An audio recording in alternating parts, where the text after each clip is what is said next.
Hello.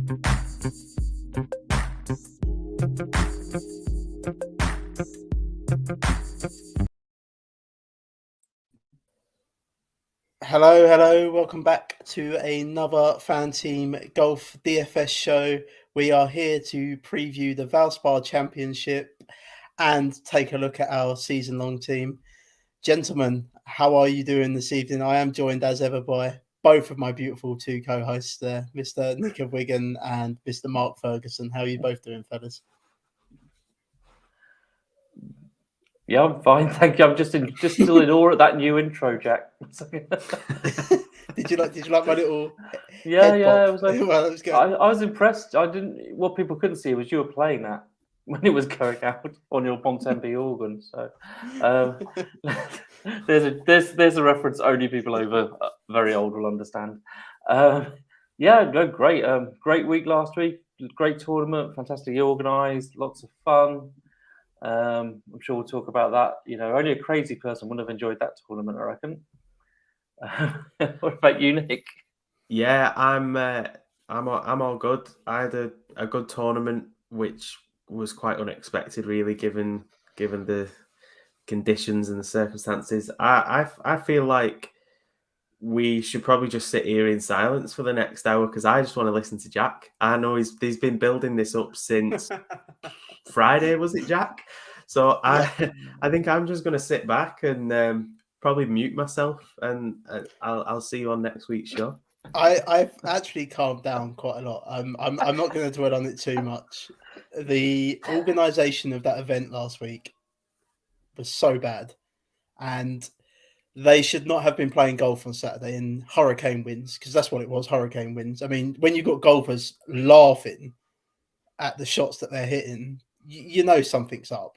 You had guys like Koepka, Morikawa, Xander Schauffele. They were all within contention, and then they stuck them out in a hurricane. I don't, and a lot of people might think, you know, it's sour grapes. He's had a bad week DFS wise. I actually broke even. It wasn't that. I would have been more annoyed, definitely, if I'd not broke even. But you can't do that. That's one of the most prestigious events on the tour. You can't stick them out in hurricane winds. I don't care if you've got to get that tournament finished. You cannot do what the PGA Tour done. It's wrong. That hole that they were playing, hole 17, is a novelty hole. There is only one shot that you can play on that hole, and it's hit it high and land it on the green, hopefully. With winds like that, you've got no chance. I believe there's 24 balls that went into the water early on that day. Well, even on the last day where the conditions had calmed down significantly, there were still golfers that were putting it in the water on that. I mean, Kaziri put one in the water. It was an absolute slice into the water. But that was nowhere near as bad as what the weather was 2 days prior. And like you said, Jack, it can go one of two places, either on the green or in the drink. And so many were just, it was like comical to watch because like you said on Twitter, this isn't golf. It's not golf. It's nothing to do with golfers not having it all their own way and playing challenging conditions. They're beyond challenging conditions. And listen, I want golf to be hard for people. Like I want it to be hard for these professionals, but I don't want it to be impossible. There's a difference. A lot of people mention links golf to me. There's a difference. On a links golf course, you're not hitting into an island green that's surrounded by water, for starters. On a links golf course, the golfers would hit a low ball flight to counteract it, to basically stop the wind affecting their ball. On that hole, because of the novelty of it, you can't do it. That is my rant over on it. I think the PGA got it really badly wrong, and it put a real downer on the tournament for me, which is a shame because the last day I actually enjoyed seeing Cam Smith win it, especially the way he attacked hole 17 as well. I thought he was just going to hit that center of the green, play it safe. No, he went at that pin as well. And boy, did he need it because he went in the water at 18. So boy, did he need that birdie on that hole. Again, I don't want to dwell on the situation, but the PGA got it wrong. Yeah. I'm in agreement. I completely agree with you. When I was watching it live, I was just like, "What is going on here?" Like it's absolutely crazy, and the stops and the starts, and there was points where, and I know someone mentioned it on the Discord chat, but there were points where certain golfers had teed off, and they were definitely at a disadvantage to others. And you could see that in the scoring. The scoring started off quite high and then dropped off a cliff when play got restarted the day after. So yeah, it's but overall, I mean, like you said, if there was one silver lining, it was that the last day was really good, and coming up to the sort of like the last few holes, there was them three groups. You had Lahiri in one, you had obviously Cam Smith went on and won it. Keegan Bradley was right in the mix until he had the couple of bogeys on the last two. But overall, it deserved better than what we had this past weekend, unfortunately. Yeah, hopefully it's going to have a knock-on effect as well on this week as well, which is really annoying and stuff. If it's just as well we're doing this today then rather than yesterday, Jack, as you've calmed down a little bit. I think Cheltenham's got something to do with that. Maybe, Cheltenham's put him in a good mood. Bit to do with it, yeah. No, as I say, I have calmed down a lot, and like you say, Mark, it has had a knock-on effect to this week, which is a shame as well because we've seen probably about 10 withdrawals since the end of that Players' Championship, which is just unusual. People have built their season-long teams, trying to get a feel for the field this week, trying to get some guys in that they knew were going to play this week, and half of them guys have withdrawn now. So it's a shame, but we are going to get into the season long in a minute, and we've got one of them situations with our teams. So we're going to tell you what we will do with that. If you want to, you can sign up to Fantasy National Golf Club. It's what all of us use for stats, things like that, and how we pull all our data in, how we go about our selections week to week. You've got your lineup generator in there as well. So if you're building multiple lineups, 50 lineups, etc., you can pull all that data into FanTeam and build your multiple lineups that way. All you've got to do is head over to fantasynational.com/FanTeam and you'll get 20% off any of their sign-up packages. Well worth it, guys. We all use it. It's a great product. Now, guys, let's get into the season-long DFS team that we built. It needs work. I'm going to add it onto the screen now. So can everyone see that? You guys see that all right? Yeah, I can see that. Yeah. So I've already put in the guys that we've got available this week. So we've got 3 players available, Morikawa, Gay, and Svensson. Obviously, I think we're going to captain Morikawa out of that lot. But we've got some decisions to make because we've got Scott, Neiman, Henley, Kirk, Young, Cantley, and Zalatoris out. Gentlemen, what are we going to do? Are we going to try and get a player in that we think is going to play next week at the Corrales? And, well, I mean, that field as well. So for people that don't know, that field won't get released fully till tomorrow. Friday. So you've got, unfortunately, you're just not going to get that data before it happens. The top 64 golfers in the world will play the match play. So they won't be at the Corrales, definitely. But you're going to have some decisions to make when trying to pick or the top 65 or the top 66 or whatever, depending on withdrawals. Well, That's doesn't it? Yeah, again, we're getting withdrawals from that. For me, if I'm looking at it, I'm probably just going to target guys that are outside of the world top 75. That would be what I'll be doing, looking at it, trying to get someone like that. Guys, what do you want to do? Who do you want to remove this week and get in? Because I take it we want to use a sub. A transfer, sorry. Yeah, I mean, if we're looking at guys outside the top, we need to take out somebody who's not going to play next week as well, though. So if we're taking somebody out, they've got to be inside the top 64. Because then we get 2 weeks out of them. How about Adam Scott? Yeah, so that was my first thought as well. I would quite like to keep Cantley and Zalatoris, and you never know, they might turn up at the Valero Again, we won't get that data. Joaquin Neiman the same. He might turn up at the Valero. I'm sure Russell Henley will turn up at the Valero. So, which is obviously 3 weeks time now. But for me, I'd like to take Adam Scott out of this because again, Kirk and Young are guys that might turn up at the Valero themselves as well. Nick, how much does that leave us if we do that? Well, he's 9.7 and we've got 100k, so 9.8 million. I've got your tracker open, you see, so I'm looking at that tracker that you've been working. I was just having a look because I know the tracker obviously isn't gospel, but you can use that as a tool for who has played last year's events, and I suppose there's a couple of golfers that are sort of on that fringe that might want to try and bump the ranking up.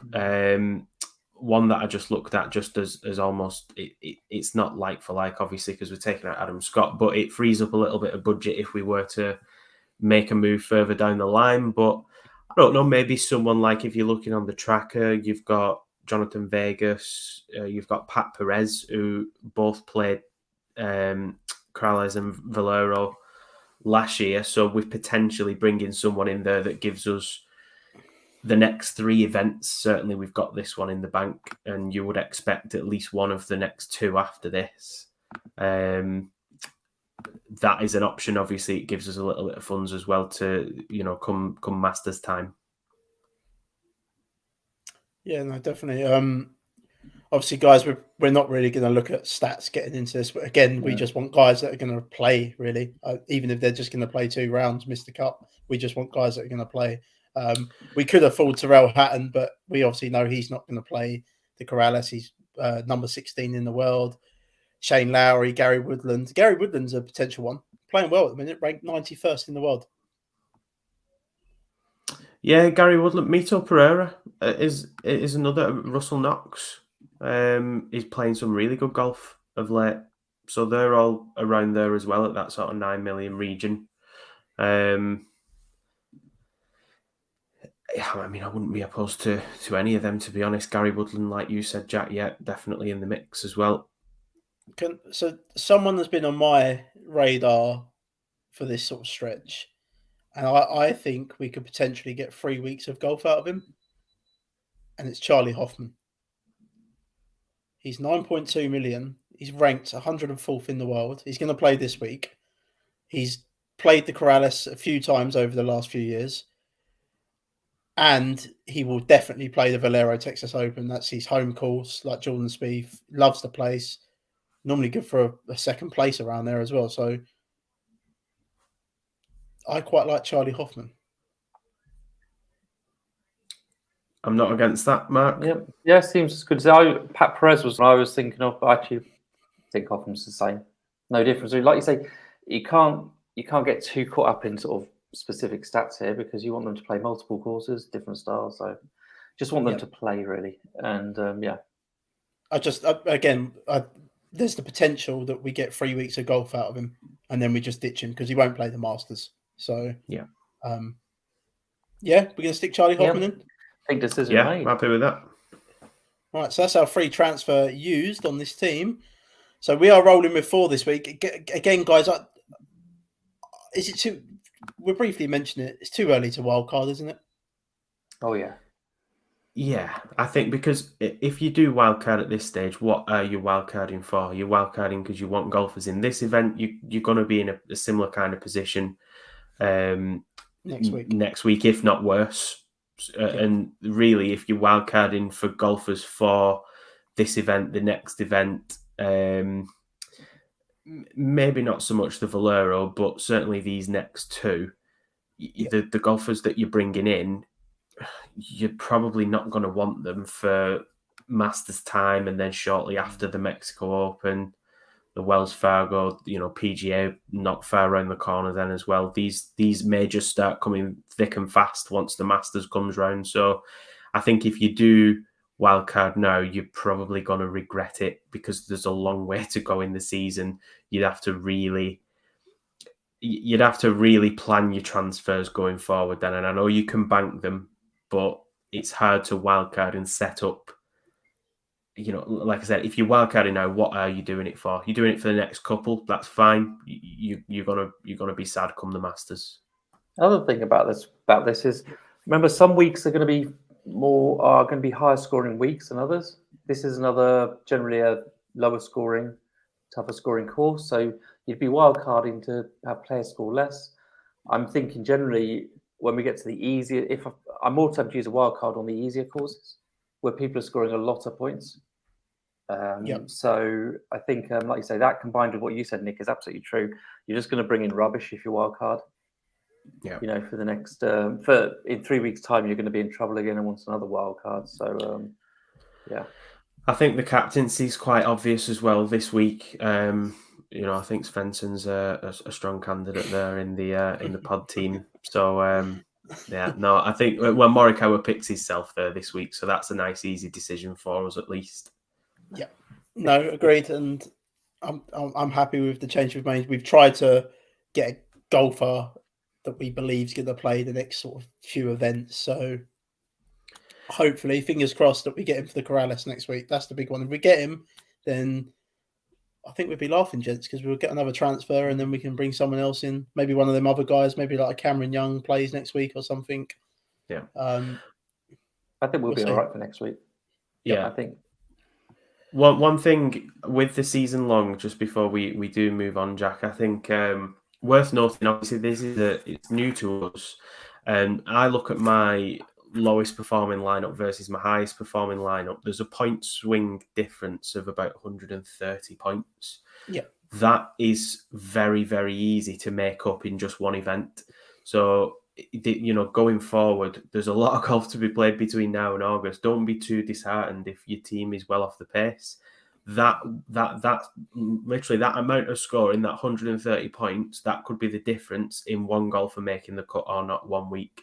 We've seen that if you nail the right captain or nail the right underdog and the right in contention, you're probably looking at minimum 100 points just for that one player. So if you're looking up at the leaderboard now and you're thinking, my God, I'm well off the pace, just stick at it and keep making those transfers with the bigger tournaments in mind as well. I think those are the key ones. Those are your point scoring ones. Those are where you're going to want the better players in. And just be mindful that with golf, because it is a cut game, you're going to have up and down weeks. You might have some weeks where you have 3 make the cut. You're going to have some weeks where you might even have 1 or 2, but you'll definitely have weeks where you'll have 5 or 6 as well. And that's where you'll score your points. That's where you'll make up the ground.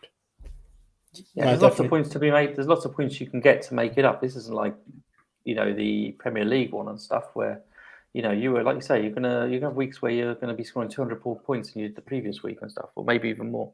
And that's how it's gonna be interesting. I think of all the season-long games there are, I think this is the one with the biggest sort of points being scored each week and stuff.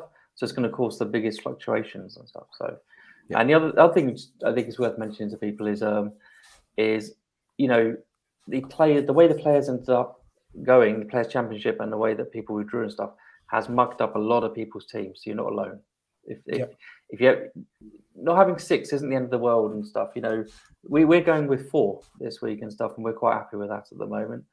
And just bear that in mind. I mean, a lot of weeks still to go. Yeah, just don't feel disheartened. Even if you've got 3 or 4 this week, there's going to be people in similar situations to you this week. Just don't feel disheartened.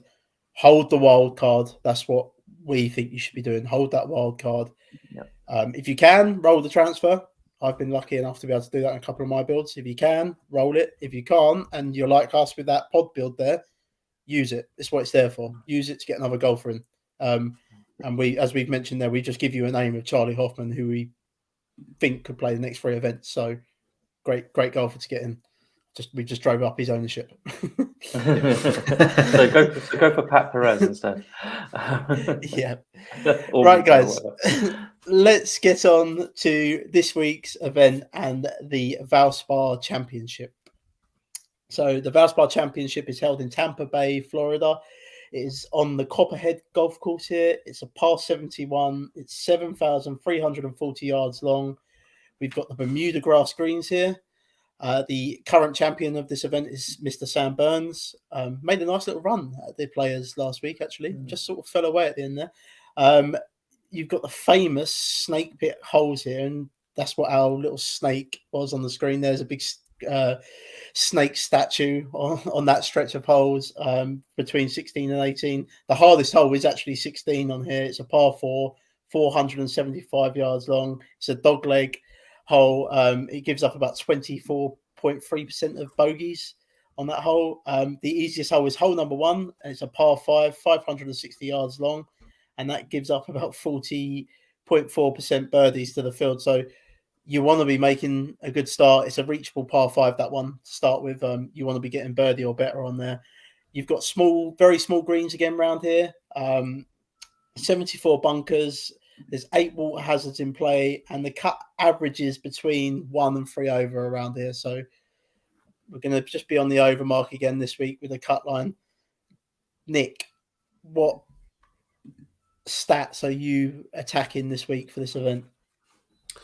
There's a couple of things I'm looking at this week. I think because it is quite a challenging course. I know we've talked about tee to green in the past, which basically takes into account everything from whatever the golfer does off the tee right up to actually landing on the green.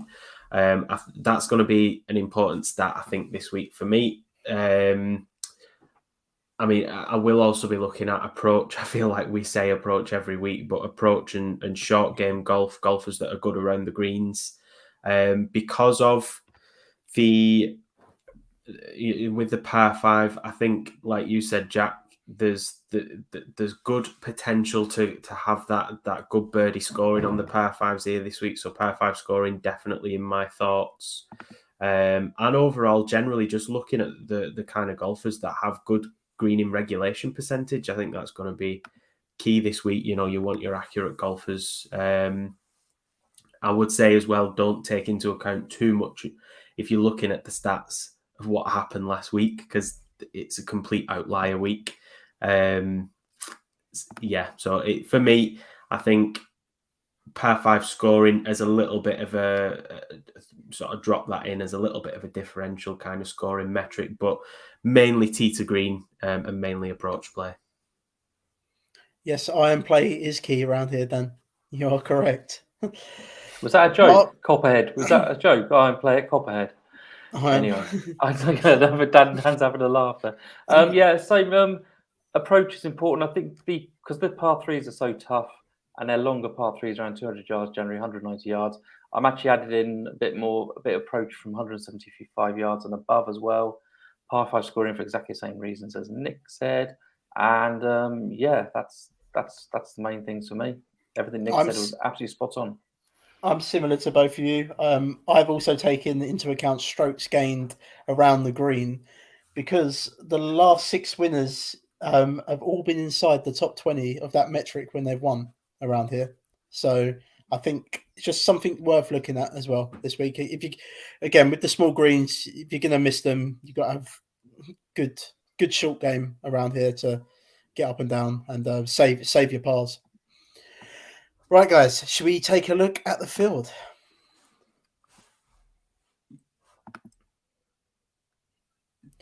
And there we go. So we have Justin Thomas at the top there at 22 million, sorry. Victor Hovland at 21.4 million. Colin Morikawa at 21.3 million. Xander Schauffele at 20.8 million. Dustin Johnson at 20.4 million. And we've got Louis Oosthuizen at a flat 20 million there. Out of that top lot, who's your favourite, Mark? I'm going to go for Xander Schauffele. Main reason is I think he's the one who's going to be the lowest owned out of the top. Haven't heard him get so much. Haven't heard him getting so many, plaudits and stuff. But he was. Forget last week, like we've already said. He was 13th and 3rd in his last 2 outings before that. He's all green in the last 24 rounds, weighted strokes gained, and he's number 3 in my model. So hopefully he is low owned. So I think he's got a great chance. Can I just before we do move on, actually, Mark just mentioned it there about last week, forgetting about it. I've actually excluded it from my model. That's how much I don't care about that tournament last week. I'm not taking nothing from it. It was if you were on the right side of the draw, you were very lucky. So I take nothing from it. Nick, who's your favourite out of those top guys there? I do fancy a bounce back this week from Morikawa, but I really like Oosthuizen as well at this event. He has got some good course history here, and I know we always say that it's not the be-all and end-all course history, but I think on some of the tougher courses it does help when you have played them, especially in your navigation around the course. Surprisingly, actually, with Oosthuizen, when you look at his stats recently, his approach play is the one that's let him down, but it is usually one of the stronger parts of his game.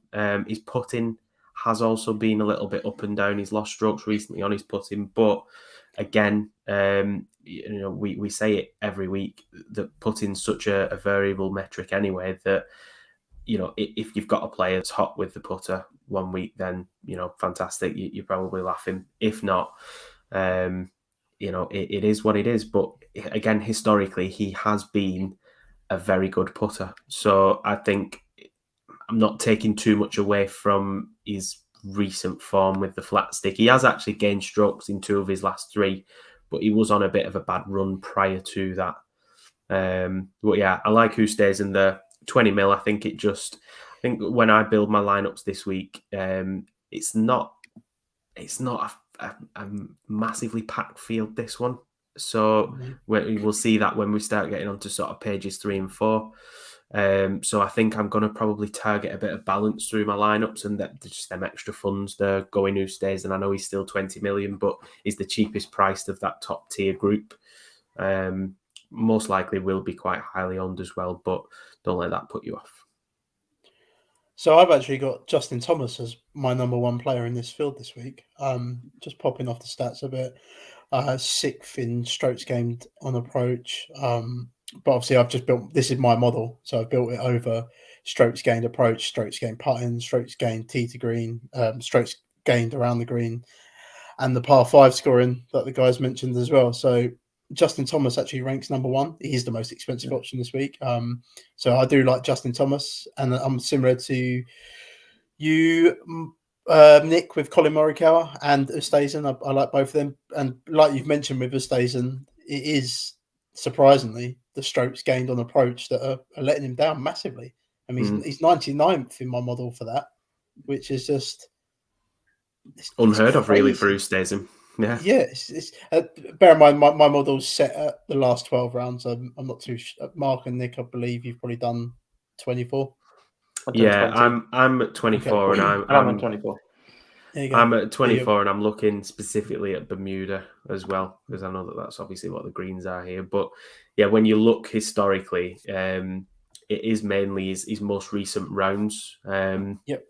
Obviously, he's not played a massive amount of golf this year just yet. He's actually only been in 3 events. But prior to that, it's almost every event dating back to like July of last year, strokes gained everywhere. So, especially on his approach. They're all good options up there as well, aren't they? There's no bad option there particularly. Yeah, and Louis' course history is fantastic. So he's going to be popular, Louis. DJ had like that course record 63 last week.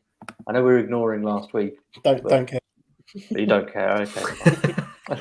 Do not care. No, he chipped in for that eagle, didn't he, as well on the last hole? But again, I just don't take anything from that week. It's just luck. Let's move down the list. Shout out to Victor Hovland there as well. Again, like you say, Mark, no one's bad at the top there from that lot. So we move down to this next range, and we've got Tyrrell Hatton at 19.6 million, Shane Lowry at 19.6, Sam Burns, reigning champion, at 19.1 million, Brooksy at 18.8 million, Abe Answer at 18.6 million, Tommy Fleetwood at 18.2 million, Matt Fitzpatrick at 18 million. I'll finish the page off. Jason Day, at 17.9 million. Bubba Watson at 17.6 million. Great course history around here, Bubba Watson. This is a Bubba track. And Alex Norin at 17.4 million. Out of that lot, who's your favourite, Nick? I know Sam Burns won here last year, but I really like Sam Burns again, to be honest. He was playing really good good golf at Sawgrass in the challenging conditions. He was right in the mix on the last day as well. A few shots off the lead. Just a couple of disappointing holes that let him down, really. But even prior to his win last year, he had good history before that at this course. He's gained strokes in almost every key stat in his last 2 starts as well. So yeah, I like Sam Burns. A bit of a glutton for punishment, but I do like Fitzpatrick as well this week again. Prior to Sawgrass, he was playing really well. Can't take much from the event, like we've already said. I think you've got to take the rough with the smooth a little bit with Fitzpatrick, because it's his putting that lets him down. When you look at his history in events, when he doesn't play well, it's normally because of his putting. He's not got a massive amount of course history here. He did miss the cut back in 2018, but he has gained strokes tee to green in his last 4 events. Even at the Players this past week, despite missing the cut, he was still gaining strokes there. So Fitzpatrick, again, I'm happy to go back there, because I think the putting can be a bit of an outlier in his game. Like I said, take the rough with the smooth a little bit. If you're going to play him, you've just got to accept that if he's not hot with the putter, it could cost you. But if he is, we know what he's capable of. He's had 3 top 10s in recent times at Pebble, Phoenix Open, and Arnold Palmer. So yeah, Matt Fitzpatrick. Mark? Yeah, I like Burns as my favourite as well. You talk about Fitzpatrick, he's second on my course suitability model, so he's definitely another one I like. The other one I'd add in that area there, and I do like starting my lineups with like 3 players from this sort of section, especially the balanced ones, is Jason Kokrak with his he's got a great course history here, 13th, 2nd, and 8th. So I think Burns, Fitzpatrick, and Kokrak are pretty good call. Yeah. No interest in Abraham Answer. I think I knew you were going to say Abraham Answer.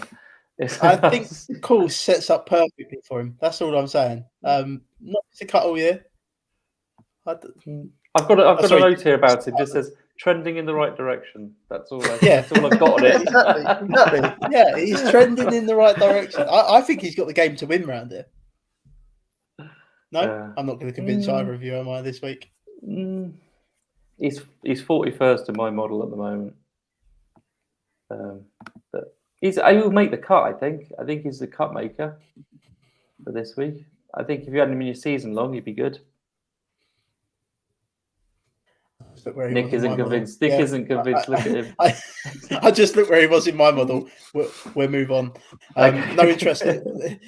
No interest in Bubba either. I tell you what, someone who did enjoy the wind was Bubba Watson last week. Jesus, I mean, he made the cut, but he fell away over the weekend. But he played some good golf though. Yeah, I find him so hard to trust though. When he tees it up and he just aims like 2 holes to the right, and it just comes. I find him so hard to watch and trust for DFS purposes. But I mean, he's one of them boom or bust guys, isn't he? He always heats up at this time of year as well, because it's like he's on that sort of road to the Masters. I just can't trust anyone with a fluorescent pink driver, to be honest. Nothing against pink. I've got one. What are you on about? You've got one. You are that kind of person. I've also got iron head covers. So yeah. Let's move on to page 2, shall we? Psychopath. Psychopath. And at the top there's Mr. Harold Varner. He played some nice golf last week, but we won't be taking that into consideration. But he did play some nice golf. Gary Woodland, Keegan Bradley, Russell Knox, Webb Simpson, price very low here. Good course history here as well. And Kevin Kisner, who played very well as well last week. I think we're all going to be going back to Mr. Knox, aren't we? Am I wrong? We should get him on the show. We mentioned him so much.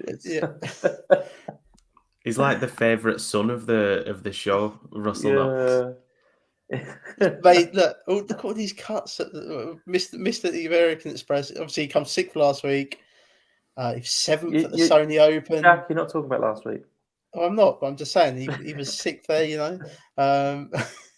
I have excluded it from my model. I'm not. I could show everyone my model. It's not in there. The Players' Championship is removed. But are we going back here? Yeah. Good price again? Definitely. He's been top 25 last 3 years here as well. Good on approach. And we've just all been doing well playing him, haven't we? So. Yeah, he was popping for me as well. Like you said, Jack, he finished well at the Players. I know you're discounting that, but he's only missed one cut since the Sony Open this year, which was the American Express. Gained strokes, Tita Greening. Played over 3 courses. Yeah, he's gained strokes, Tita Green in every single event since that he's played. His strokes gained on approach is also really good as well. I think he's ranked 5th in the field on my model there.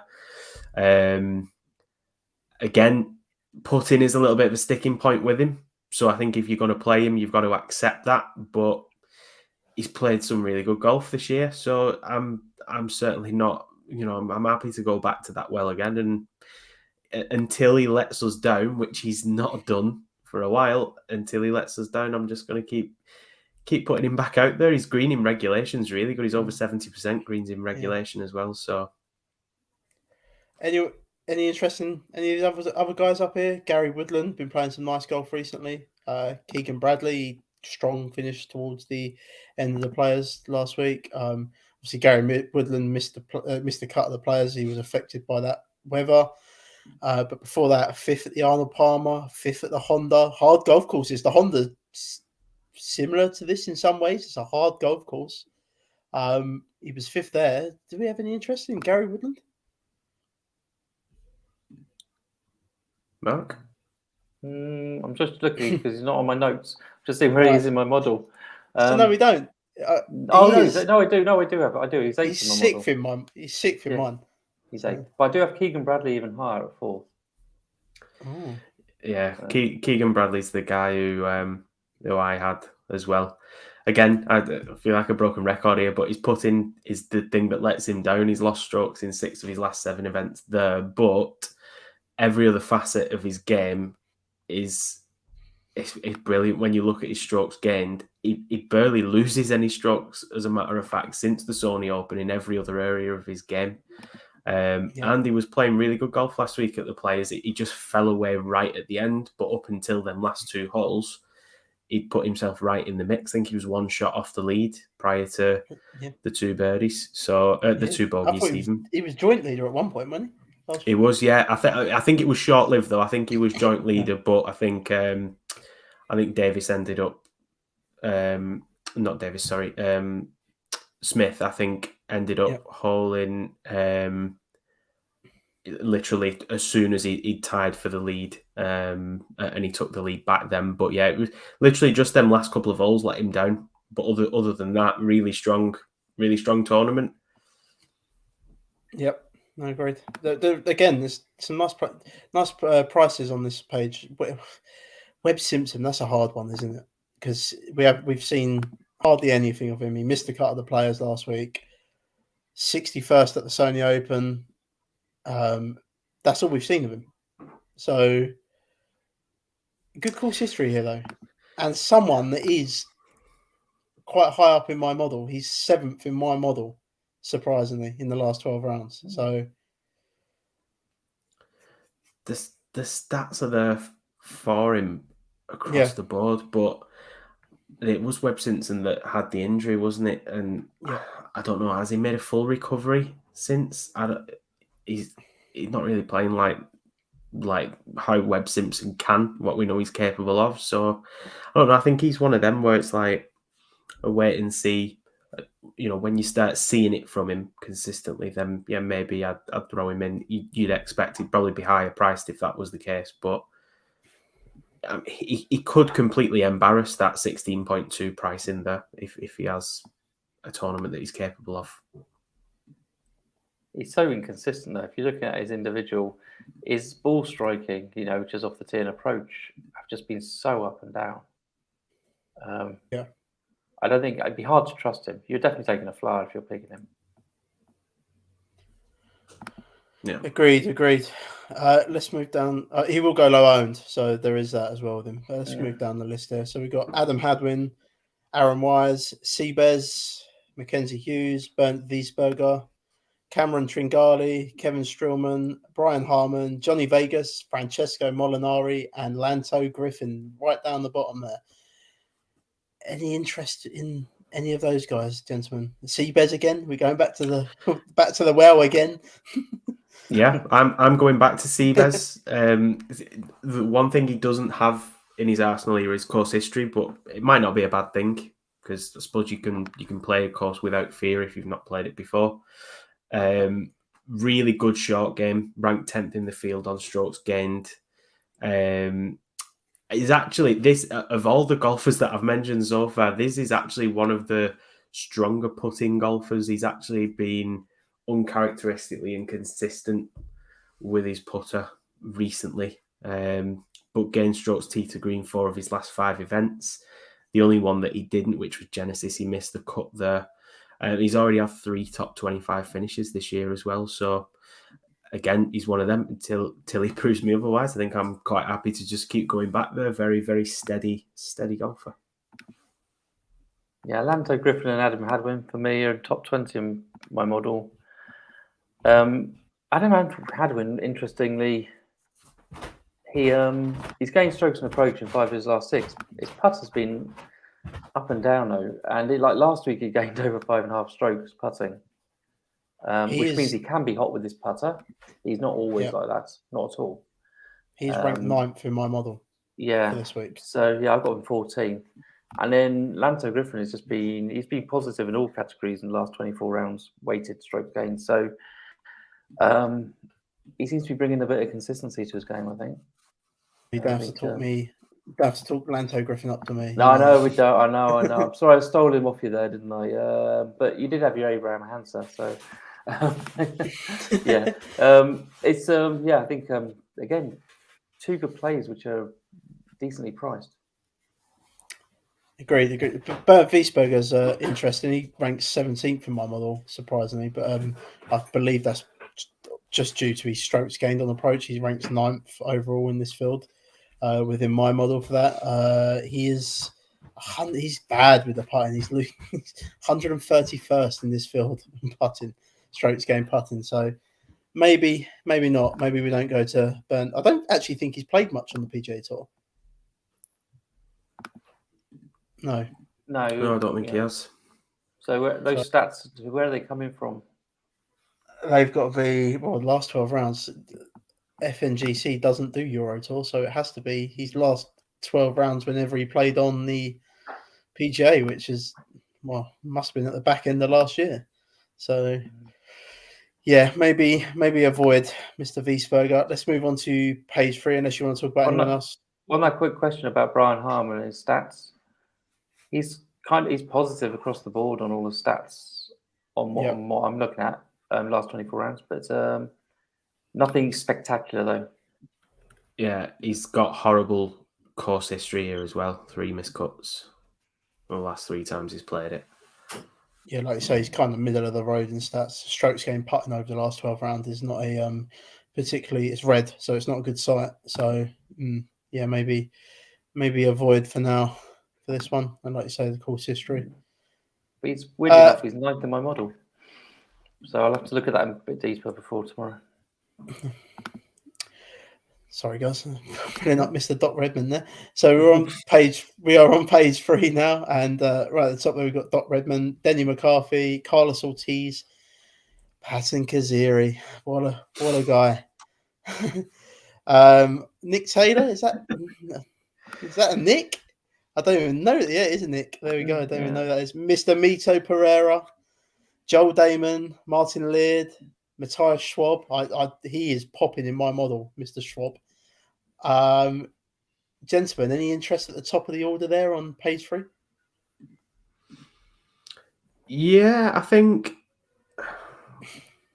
Patton Kaziri, actually stands out for me there.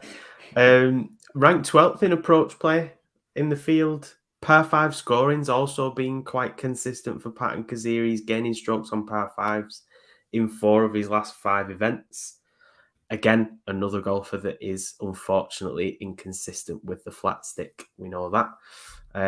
But that said, he has gained strokes in his last 2 events, and he does prefer Bermuda grass as a putting surface. So, Patton Kaziri for me. Yeah, ranks 12th in my model. Yeah, I like him. Like you say, the last couple of rounds he's been gaining strokes with the flat stick. So this is by far which we're not accustomed to seeing.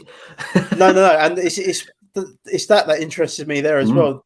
Absolutely. Normally, this guy's normally he'll do well at an event, miss a cut, do well at the next event, miss a cut. He's only missed 1 cut all season. Yeah. So yes, quite a good. Sorry, Jack, to cut in there, but quite a good golfer to roster on season long as well. I think Kaziri, because he plays a lot of golf, like you said, I think he's missed 1 cut, has he? And I think he's priced quite cheaply as well. I think he's in the 8s, around 8.4, 8.5, something like that. So good golfer to roster in the season long as well, Patton Kaziri. Mark, any? Yeah, I've got 3 of these guys are in my top 20 on my model. Kaziri, we've sort of talked about. Martin Laird and Mito Pereira. Yeah, they're all in there. Yeah, I like Mito. Yeah, Mito's he's all green across the board. Looking at my last 24 rounds, and then Martin Laird he's great until he starts putting with Martin Laird. Basically, that's what you're gambling on there. Yeah, Kaziri's great as well. So One thing with Pereira, he does seem to have turned into Kaziri because there's been a few miscuts this year as well. So he seems to have turned into the Kaziri this year. As mentioned, I love Matthias Schwab this week. Again, I've probably butchered his name. I'm terrible with names. Nick knows that. Missed the cut of the Arnold Palmer, unfortunately, but did have a 7th at the Honda Classic, which again I keep going back to the Honda Classic. That's not an easy course to play. Mr. Schwab currently ranks 2nd in my model. I don't know. This is over the last 12 rounds. He's green everywhere. Gain strokes putting. Number 2 in strokes gained around the green, which I've mentioned is an important stat this week. 25th in strokes gained tee to green. Strokes gained on the approach. He's 30th in the field. He's popping in the model, number 2. And as an underdog, if you sort of go for a balanced build, I really like him as a underdog pick this week. He's good in his par 5 efficiency as well. Yeah. Very good. And he's greens in regulation again, another 70+% golfer there. So you're getting the accuracy. Do you know what? He'd not really be in my eye line, Jack, but now that you've pointed him out, he most certainly is. Our picture is. I'll tell you what, he was very good on the Euro Tour last year. I had a lot of, when I was playing a lot of Euro Tour DFS golf, he was in a lot of my builds last year. He was playing really well on that tour. So it's nice to see him come over and do some bits and pieces. Let's move down this list. Adam Svensson, Danny Willett, Sam Figala, there you go. Charlie Hoffman, Brandon Todd, Tyler Moore, Alex Smalley, and Stuart Sink down there. Gentlemen, any interest in that pool there? Yeah, I think we brought him in on the season long, but I think Charlie Hoffman for me, and the stats aren't really telling the tale very much, but his course history is really good. He has had a couple of missed cuts, but then when he has made cut, he's had top 20 finishes 3 times in the last 5 years. So other than that, when you actually break down his key stats that we're looking at, not great reading recently. His par 5 scoring, he's gained strokes on his last 2, mind. But yeah, that was the only other name that I think caught my eye down here. Didn't really have much in my notes though for him, which is not usually a good sign for me. That. Yeah, I haven't got anybody in that area. I haven't got anybody on this part of the page in my notes. No, I don't. I've just looked through mine and they're all back end of the model. So yeah, I'm not interested. Should we just take a quick look over page 4 and 5? You guys can give me a guy that you like each or something, and then we'll get into a team build. Some builds, shall we? Yeah, I definitely have one who's cheaper. Oh, interesting. Go on. Is he on page 4, Mark? I don't know what page he's on, actually. I'm just looking it up. Pat Perez is in this field, 13.8 million. Any interest in Mr. Perez? Yeah, He's Perez actually is. Yeah, he is 13th in strokes gained, short game, 12th around the green, gained strokes with putting, puts well on Bermuda. Pat Perez was on my list. 27th in my model, definitely. Yeah. Yeah. Quite like Kramer Highcock here as well. Kramer Highcock. Yeah, was another name that when I'd looked, again, not fantastic when you look at his stats. He's not like, ranking top 20, but consistent in strokes gained, tee to green and on approach. He's not on this page though, is he? I don't think he might be on page 4, I think. Oh no, he's I not. was on page 4. Page 6. I was on page. Oh god. You want to go down to page 6? I know where Mark's going anyway. No, no. He's bagging bin of the week there on page 6. I'm going to beat you on this, Dick. Also on page 6. Oh, they're right at the bottom of there. So look. You're bringing back. Let me I'm just going to bring up Kramer Highcock. So he did make the cut of the players last week. Got on the right side of the draw, obviously. Is that really how you pronounce his name? Highcock? Not Hickok? Hickok, yes. Hickok. I'm going with what Nick's going with there. Nick's keep the show PG, Mark. I think you called him that. I think Mark is going with Novak here. I think he's gonna go back to Austin Smotherman. It's Smotherman, isn't it? I wrote him up in my matchups article, which is on the FanTeam blog today as well. It's just got great ball striking, which is really important here. He's just fantastic. So the rest of his other game is up and down. I made a case for him in the player matchups. It seems like if he does well on the putting, he does badly around the green. If he does well around the green, he does badly in his putting. But his ball striking has been pretty consistent all the way through. Surely we can get cheaper than that. Can we not roll out Camilo Villegas again? He's not even playing this event. Let's get him in. Let's get him in. I'll tell you what, if you want someone that will play the Corrales next week, he will definitely play it. So definitely get on board with Camilo Villegas. Should we get into a team build, gentlemen? Yeah, why not? I think so. So how do you want to start? Do you want to go with a high-end one to start? Should we do a Justin Thomas build? Yeah. I think he's number one in everybody's model, isn't he? Yeah, he's number one in mine. So number one in mine. Nick, anyone let's do a high-end build first. Do you want to get another one of these top guys in and then Louis? So throw in Louis. I like Louis. Sorry, my computer's gone a bit funny there. Right, should we head down and try and get one of these cheaper guys? Yeah. How much have we got? We've got 14, so 14 and a half. 58 million. Yeah. So we need somebody in the 14s, low 14s, don't we? Maybe I'd just throw it in there if we're going sort of like top heavy on this build, but Pat Perez 13.8 as an underdog potentially. Yeah, I don't mind that. 13.8. Yeah. So he was on page 4. Right, let's get Pat Perez in. That's him in. So we've got 44.2 million left to build the rest of this. So we need somebody under 15 still. Can we get Schwab in? Yeah. 14.4, yeah. Yeah? You happy with that? Yep. And then we got 14.9 average.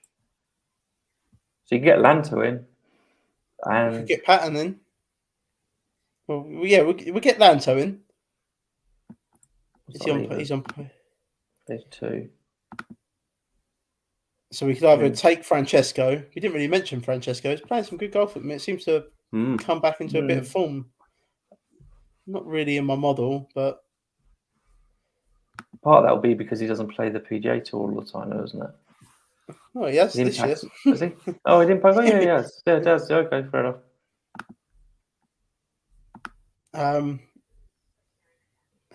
Didn't put Lanto in. We want Lanto, don't we? Patton Kaziri? Yeah, I think Patton Kaziri.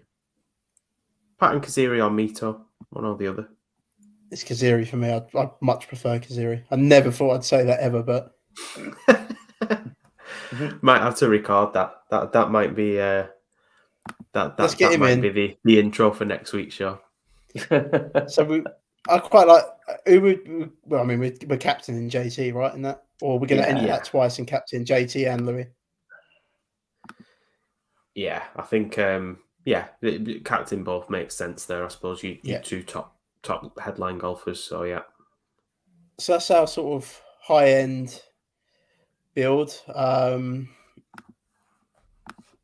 my computer's really playing up. There we go. Right, let's should we do a balance build, gentlemen? Oh, indeed. That's where we've been making our money, I think. I think it's just put Stuart Sink in for us. No, it didn't. The balance builds. Although to be fair, we didn't really mention that at the start. We cashed again last week. That's 4 weeks straight cashing. Oh yeah. The streak is alive. There's 2 streaks that are alive on this show. We've got the actual pod team streak, and we've got the actual whoever leads the show off streak is on a cash streak. So no pressure this week, Jack. And then it's circling back around again. A nice end to the month. You're excited because you're doing it 2 weeks and 3. I am. Yeah. Let's get a balance build. Then we've gone right off topic again. Let's get Abraham answering. Let's get him in. We want Knox in if we're going to do a balance build, don't we? Do we want Russell Knox in? Yeah. Well, you want to start? I love the way you want to start it with Russell Knox. I love that. Also, definitely Keegan. Are we Keegan? Yeah, Keegan. I'm happy with that. Bez, maybe. Bez. Yeah, we've got over 16. We've got 17 million exactly after those 3 to spend. Should we go back to page 1? Have a look on page 1. Yeah, we can get.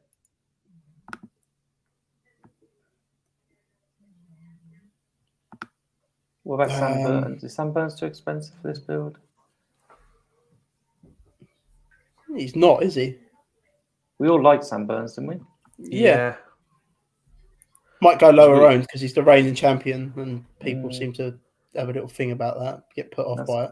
That gives you 15.9, so you can still be just on page 2 here. Let's go back. So 15.9. You're looking at Aaron Wise, Hadwin. He's popping. Should we get Hadwin in because he was popping on all of our models? Yeah. Yeah. And then that leaves us. Well, we can go from Aaron Wise down then. So it's Aaron Wise, Mackenzie Hughes, Bert Wiesberger, Cameron Tringali, Kevin Streelman, Brian Harmon, Johnny Vegas, Francesco, Orlando. This is going to be our underdog basically if we don't pick Aaron Wise, isn't it? Yeah. What's Aaron Wise been like as of late? Let's get his stats up. He's been good ball striking in the last 6, been top 10. Mm-hmm. His putt has been awful though. I'm just reading from my notes. If you can find some putting form, he's great value, but yeah, he's tee to green, off the tee and approach is all really good, but he's putting. It's only the last 2 events though. Prior to that, he was actually gaining strokes putting in most events. Just under 70% greens in regulation. What we should do is we could go down from Sam Burns to somebody else that we liked on that first page. Give ourselves a bit more money, couldn't we? We got did we all like Matt Fitzpatrick? As we've got him at 18 as well. Yeah, I did. Yeah. I like Kokrak and Fitzpatrick as well. All right, so we get Fitzy in. Let's see what that gives us enough. If I know you liked Woodland, didn't you, Jack? So it gives us just enough to throw Woodland in as well. Yeah, I don't know if Woodland's a balanced build guy. That's the only problem. I might prefer that though, Fitzpatrick and Woodland to say Burns and Wise. Okay. Yeah. All right. So there's our team. Who would you captain in that? Oh wow. I don't think I'd captain. I don't think I probably would captain Keegan. I don't think I'd captain Fitzpatrick in that. No. For me, it'd be Keegan. So that's our lineup there. Bez is our underdog. Keegan Bradley's our captain. Russell Knox, Hadwin, Fitzpatrick and Woodland in that build. Do you want to do another one quickly? Yeah. Would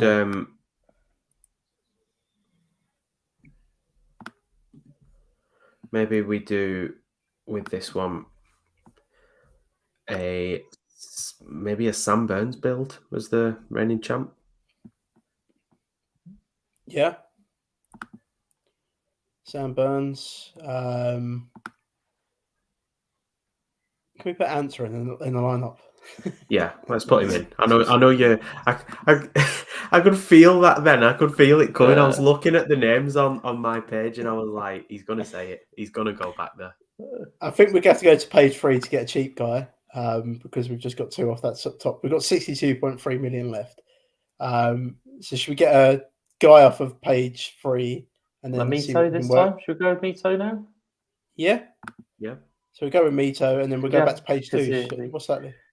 So 47.8 million left. It's almost 16, just under 16 each. Let's get back on page 2 then, and then see what we're going to be going back to the same guys again, aren't we? Really? Like because we like Hadwin, the same guys. Yeah. Seabez and Lanto. Come on, guys, give me some names. I think it comes down to one of those. These are the guys we like. Anybody else we're picking to be different, aren't we? Yeah. So, we're picking the guys we like. So should we put Seabez in? He's just sort of Mr. Consistent, isn't he? Yeah. Let's get Seabez in. And that gives us 32 point. Yeah, so we could get a Keegan Bradley in and then go back down again, or we could get a Lanto in and go up to Noran. So only that page, the same page. Yeah, you could do Lanto and a Bradley. Have we done those together already? Or I don't think we have. No, I don't think so we get Bradley and Lanto in. Yeah. Yeah, or you can have a Knox and a Hadwin, based on what we've done before. I think I prefer that, to be honest. I quite like that. Not Knox and Hadwin. No, I think I prefer Bradley. that. Yeah, Bradley and Griffin. I think it's more of it's got more winners in it. Yeah, I like that lineup. Seabez gives you that sort of consistent guy, should make the cut. The Mito does worry me because he has the ability to miss cuts, but then when he performs well, he does perform very well. So, he's like a great underdog. Yeah, but like you say, then you've got. I mean, within that lineup, I think you've got 3 guys that could win the tournament: Keegan Bradley, Sam Burns, and Abraham Answer. So that's one of them lineups where you could probably captain Identity 3 times and captain all 3 of them. Yeah. Which one are we doing now, though, on this one? Which should choose first? Answer's a good choice. Is a Answer for me. Yeah, Answer for me. No.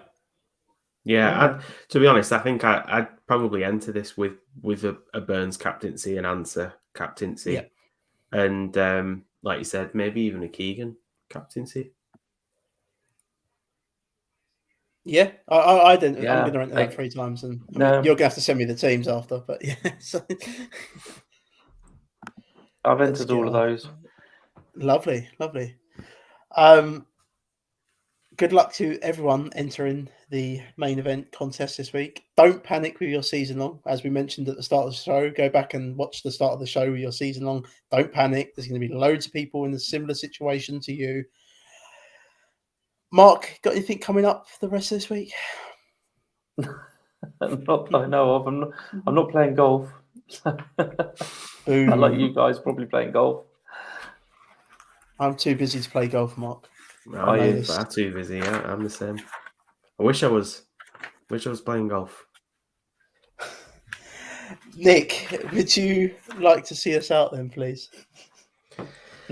Yeah, we'll eventually get a tournament that has some drivers in it. We've just not needed the drivers, have we, recently? No.